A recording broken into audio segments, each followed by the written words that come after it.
Coach Kampe, welcome to the BCAM podcast. Good to be back. Coach, why zone?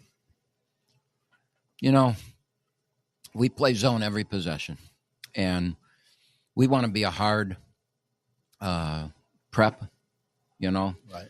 There's not a lot of coaches that play zone. We do it because I'm comfortable in my skin. I think it's the right thing to do. We've had tremendous success with it.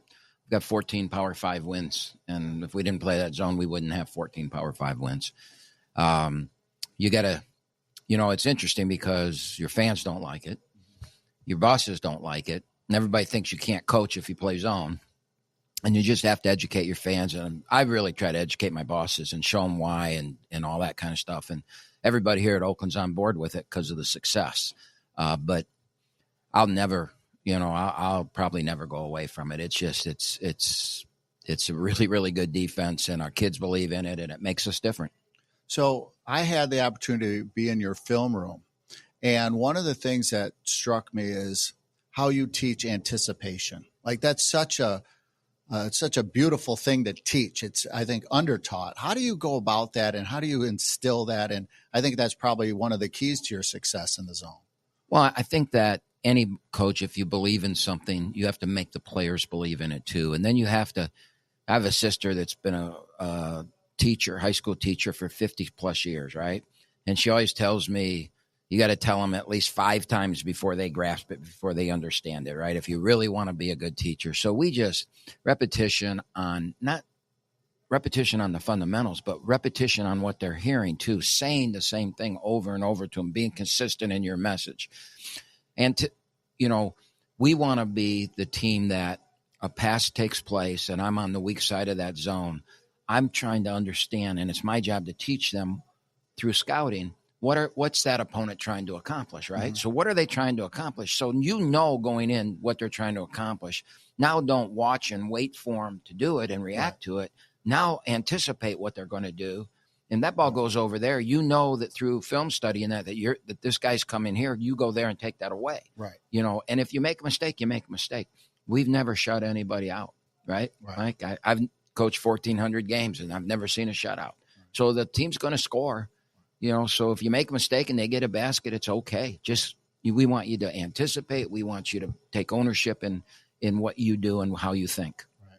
One thing that may cause coaches to pause is rebounding. How do you teach rebounding within the zone? And is it any different than man to man? Oh, sure. And there's in the zone versus man to man, there's no assignment of blame, right?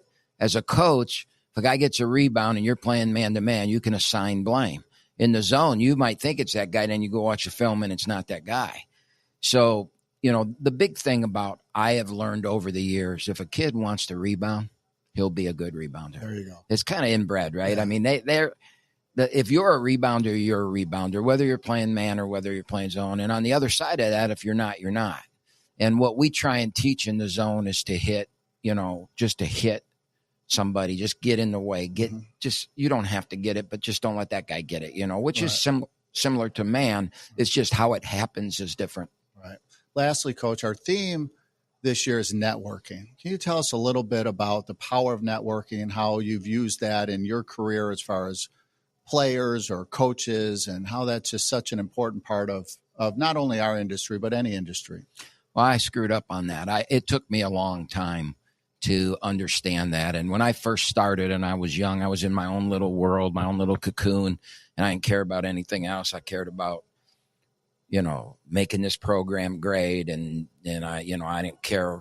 And as time went on, I realized that's really a bad strategy, right? And now, you know, I got assistant coaches all over the NBA. I probably have 12 or 13 people that either worked or played here in the NBA. I've got guys all over the United States in college. I got high school coaches that have come through the program. And I've done a much better job with that networking thing. And the big thing for me now as I come towards the end of my career is to preach this, to let people know. I think it's the most important thing you can do. I mean, there is no other coach out there I dislike. There is no other coach out there I want bad things to happen to. I want to befriend everybody. I want to help everybody. I want to be part of a group. I mean, what we do is really hard, Mike. Right. You did it for a long time, coaching. And in this atmosphere today, it's harder than it's ever been. Right. We have to be each other's allies. We're competitors, and in that 2 hours, I want to beat you. But walking up the minute before it starts and the minute after the starts, after it ends, I want to hug you.